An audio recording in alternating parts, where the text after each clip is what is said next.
А язык выучить нужна практика, нужно не бояться говорить, и нужно читать литературу и смотреть телевидение, и все другие способы помогают. Страна с огромным потенциалом, я уверен, с огромным будущим.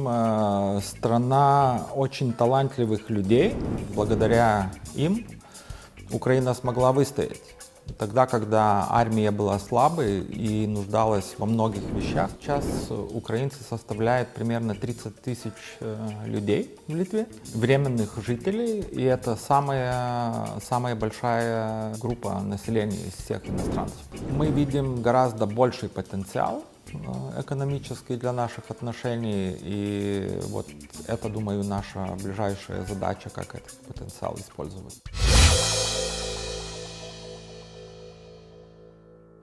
Вы посол в Украине уже который год? 4 года, 4 года. ровно, но до этого 4 года работал как заместитель посла, и между этим был небольшой перерыв, только небольшой, 8 месяцев.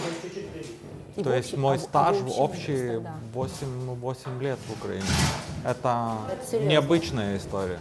Это необычная история. Необычная, нестандартная, так не бывает обычно. Так не бывает. Да. Это так получилось или как-то… Ну, так получилось. Я уехал в 2014 году. Уехал, закончил свой срок службы, уехал в Литву. Но пришлось вернуться в другом качестве. Но выбор пал именно на вас. Ну да. И он был не случайен. Ну, был, как бы такой сложный период в Украине, и они думали, что нужен человек, который знает немножко страну. Ну, хотя, говорю, в практике так редко бывает, очень редко. А вот, скажем так, когда каденция проходит у, как это правильно сказать, у посла, да, его потом отзывают, если это правильно слово. Да, правильно. И потом получается, что он же не заканчивает свою карьеру. Его переназначают в какую-то другую страну, правильно? Да, то есть идет постоянная ротация. Либо возвращаешься на родину. И там уже, Да, Министерство иностранных дел. Да, Угу. это, как бы для карьерных дипломатов это такая обычная система. Угу.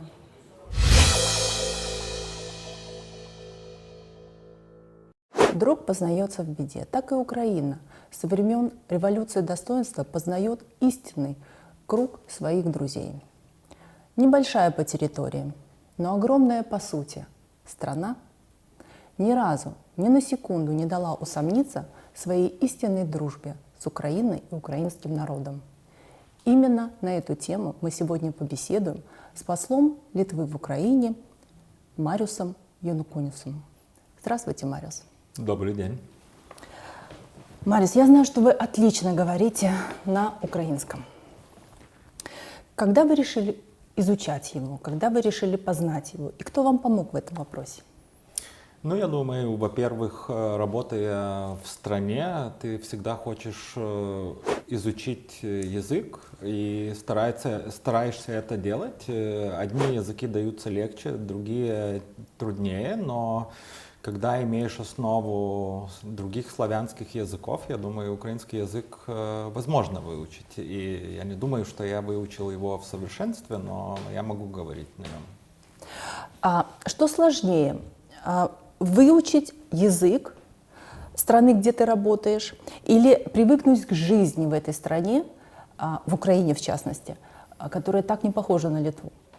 Ну, это, я думаю, сложное сравнение, потому что Украина, конечно, отличается от Литвы, но есть много схожестей. Мы не так далеко друг от друга, мы в 20 веке пережили общую историю, так что, я думаю, литовцы и украинцы хорошо друг друга понимают, то есть есть такая уже историческая теплота и взаимопонимание.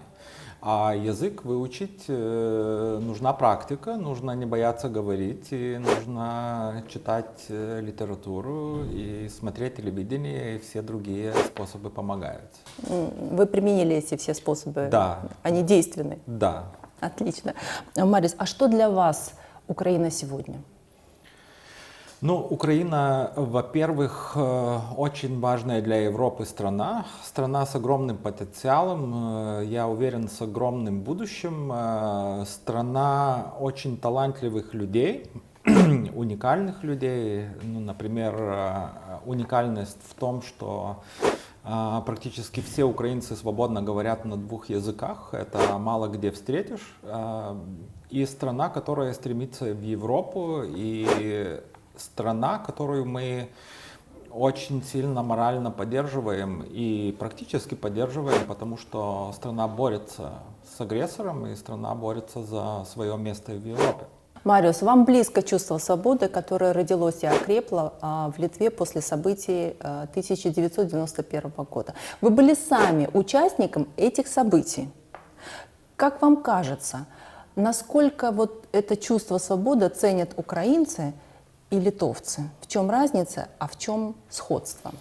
Действительно, мне пришлось быть свидетелем событий января 1991 года, когда в наши улицы выехали советские танки, которые советская армия заняла несколько ключевых объектов, в том числе телевизионную башню, рядом с которой во время этого погибло 14 человек.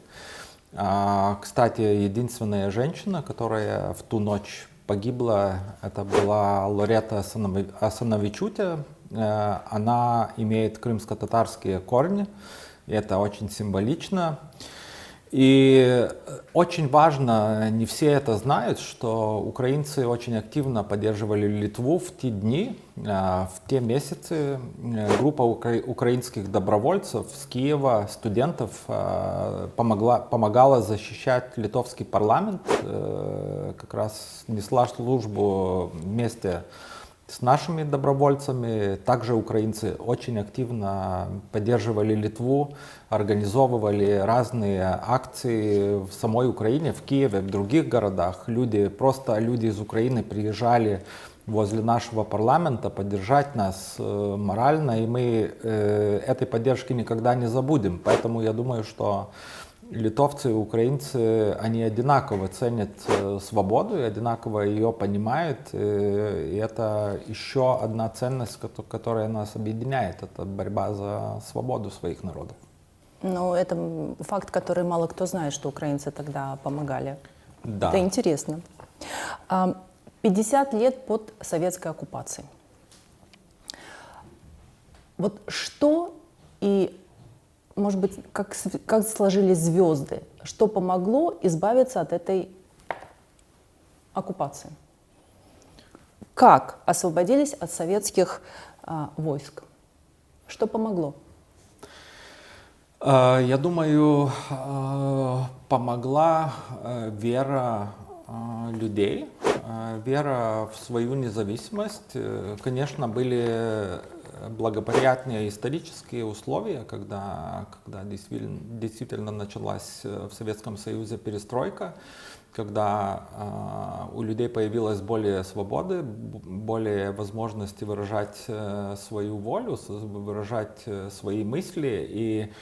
И с тех пор литовский народ четко выбрал свой путь. У нас практически не было дискуссий, мы все были единомышленники по поводу независимости. И была четкая воля, четкие лидеры, которые привели Литву к независимости. Конечно, провозгласить независимость, то, что мы сделали в марте 90-го года, это далеко не все. Надо было, как вы говорите, покончить с последствиями оккупации. В первую очередь у нас оставалась советская армия, части советской армии. Потом, после трагических событий 91 года до лета, еще у нас оставалась частично оккупационная власть. Но тогда, мы знаем, Россия также, демократические силы в России также победили, и во время Ельцина это стало возможным. Это стало возможным благодаря нашей активной переговорной позиции с Россией и нашей такой решительностью, я думаю, решительностью наших политических лидеров. И все это привело к тому, что советская армия покинула Литву в 1993 году даже раньше, чем она покинула Восточную Германию. Вы дипломат. И как дипломат, какие пути освобождения Крыма дипломатические вы видите, если таковые есть? Конечно, мы должны быть реалистами. Мы видим, что политика Российской Федерации, политика Кремля не меняется и вряд ли в ближайшие годы будет меняться. Поэтому для нас всех это испытание, в первую очередь для Украины и для жителей Крыма, но также и для мирового сообщества. Вы знаете, что Балтийские страны, и Литва в том числе, были оккупированы 50 лет, но все эти годы большинство демократических стран Запада занимали очень четкую позицию, не признавали нашей оккупации. И это нам помогало. Это помогало нам верить в то, что независимость придет, и мы будем свободными. И я думаю, то сейчас нужно и в отношении Крыма. Не сдаваться. Не сдаваться, быть решительным, постоянно поднимать этот вопрос на международной арене. Это очень важно, и это Украина должна делать, и ее партнеры будут это поддерживать. Мы знаем, что Евросоюз, например, придерживается очень четкой политики санкций по поводу аннексии Крыма, и это неизменная позиция, которая не будет меняться в ближайшее время. Но для этого нужна активная работа, в первую очередь, самой Украины, и вера людей, мужество и выдержка. Вот текущая ситуация в Украине. И правда, что литовские волонтеры помогают обеспечению украинской армии? Ну, я хочу И конкретно в чем состоит эта помощь, если таковая есть?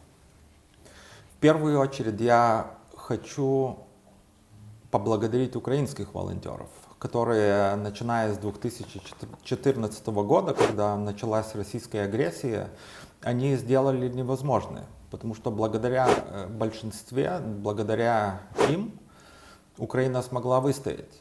Тогда, когда армия была слабой и нуждалась во многих вещах, украинские волонтеры,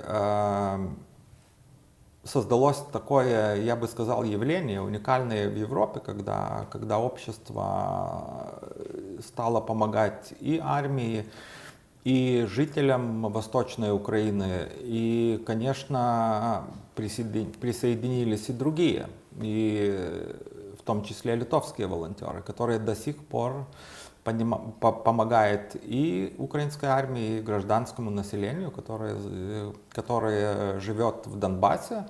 Есть очень активные наши общественные организации, такие, одна из них Blue Yellow, которая хорошо известная в Украине, и которые передают, собирают помощь, собирают благотворительность в Литве, и за эти средства они поставляют украинской армии и населению необходимые вещи. А вот литовский народ, он тоже поддерживает, если есть как собрать средства, наверное, это поддержка литовского народа в целом, не только на правительственном уровне, но и на общественном уровне, народном уровне. Вы совершенно правы, потому что мы всегда подчеркиваем, что не только политическая поддержка Литвы и солидарность с украинским народом существует, но это исходит из самих людей Литвы, потому что мы чувствуем себя братьями и сестрами украинцев. Это сложилось исторически. И судьба Украины очень важна для всей Европы, и для Литвы тоже. Безопасность Украины – это ключевой интерес Литвы. Мариус, вот ситуация на востоке страны, побудило такому движению, как миграция. Вынужденная миграция. И я знаю, что Литва принимает очень много, ну, не знаю, как сказать, много, мигрантов с Донбасса, с Луганска, с востока Украины. Как вы думаете, вот, ну, примерно, вы владеете цифрами, сколько же украинцев именно эмигрировало в Литву? И не только ситуация в Восточной Украине как бы увеличила миграцию в Литву из Украины, но в первую очередь экономические условия. Экономический рост в самой Литве и то, что часть литовцев уехала на Запад работать, это привлекает все больше и больше украинцев, которые нужны для разных работ у нас в экономике, в строительстве. Украинцы активно работают как водители, также и другие специальности. И действительно, это феномен последних 2-3 лет. И сейчас украинцы составляют примерно 30 тысяч людей в Литве, временных жителей. И это самая большая группа населения из всех иностранцев. А вот в связи с этим будет ли Литва вводить квоты на мигрантов? Да, действительно, на уровне правительства такие разговоры ведутся, такие дискуссии идут, и возможно, что правительство решит ввести квоты, но пока еще рано говорить, потому что все на стадии обсуждения. Литва была одна из самых первых стран, которая признала независимость Украины. И дипломатическая активность, ну, я бы сказала, отношения между двумя странами, они складываются очень доброжелательными, но если говорить народным языком. Вот в этих отношениях что является предметом вашей непосредственной гордости, как посла? Действительно, отношения Литвы и Украины в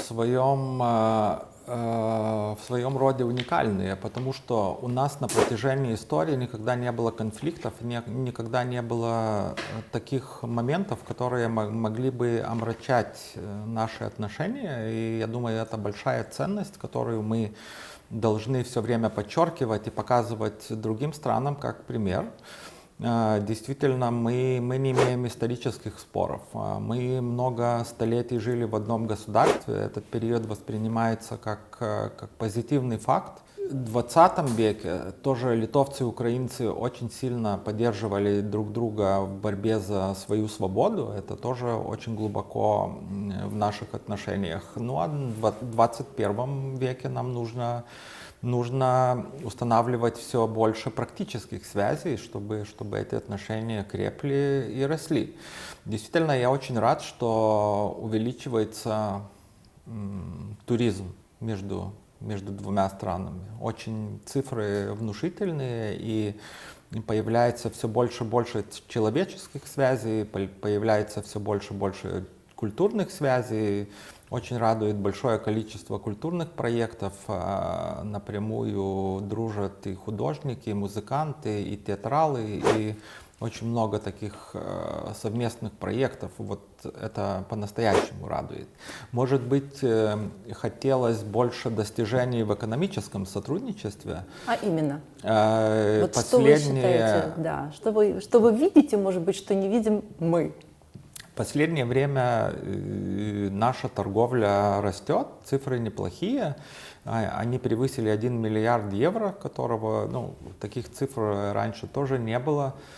Но мы видим гораздо больший потенциал экономический для наших отношений. И вот это, думаю, наша ближайшая задача, как этот потенциал использовать. Мариус, вы сами упомянули немножко раньше о том, что дружеские отношения между Украиной и Литвой, они в историческом плане такие плотные, долгие, крепкие, вплоть до того, что мы жили когда-то в одном государстве.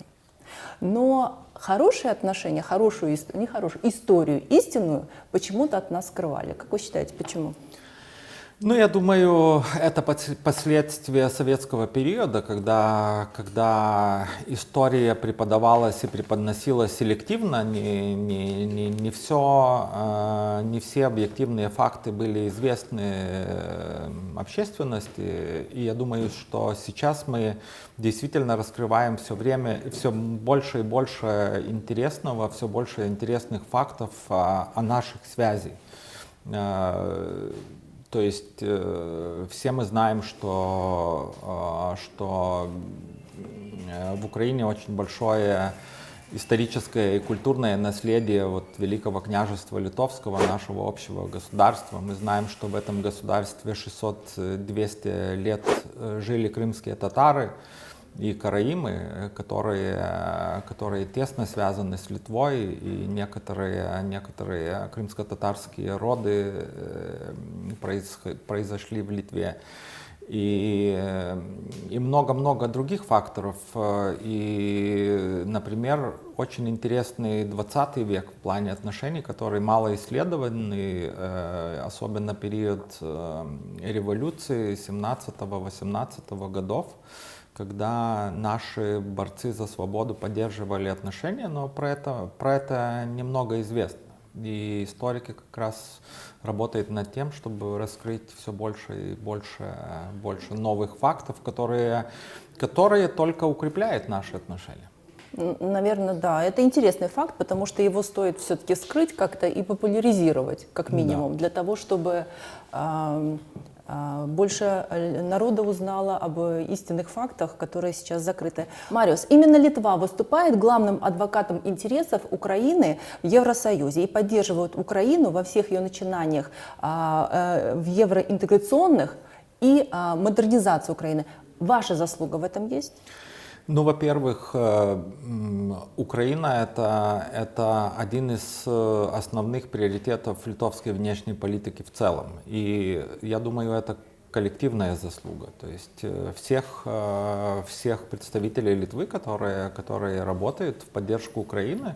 Я не думаю, что Литва единственный адвокат Украины в Европейском Союзе. Украина и сама очень успешно развивает отношения с Евросоюзом, имеет множество прямых каналов, но наша роль состоит в том, чтобы мы могли бы формировать как можно большую коалицию друзей Украины в Европе и объяснять Европе то, что происходит в Украине, объективную реальность, которая не всегда может быть хорошо знакома.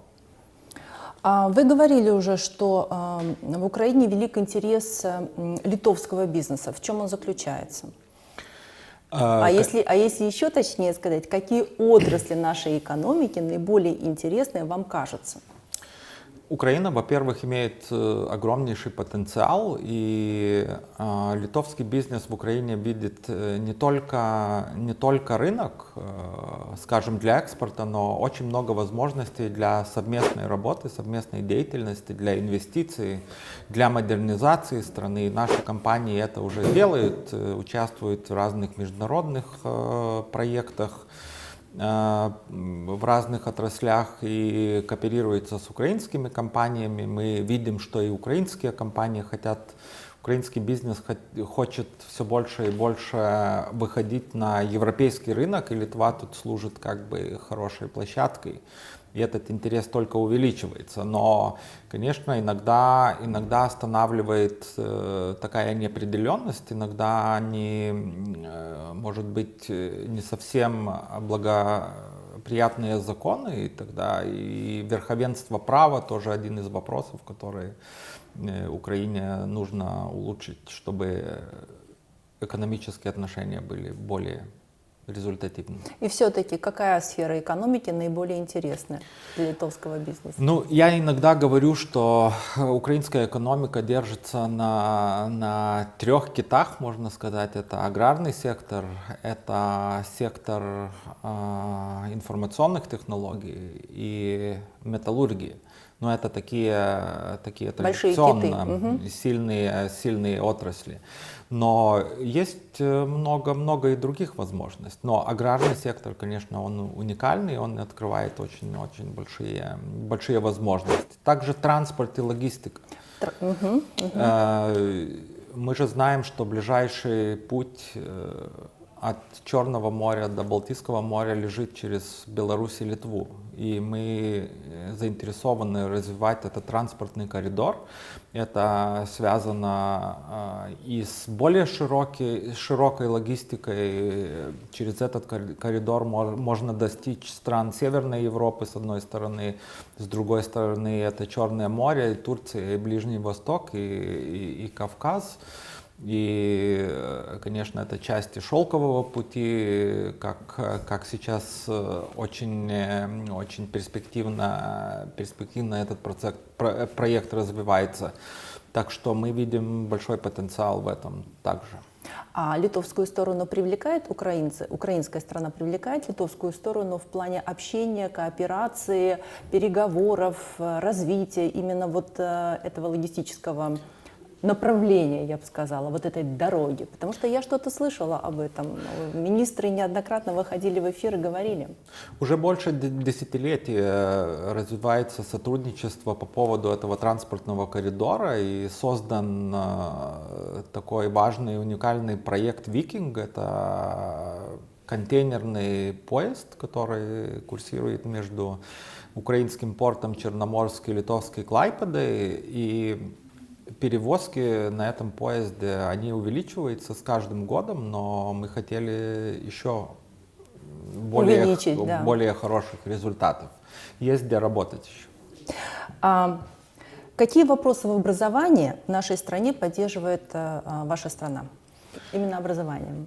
Ну, мы одним из своих приоритетов тоже видим поддержку образования в Украине.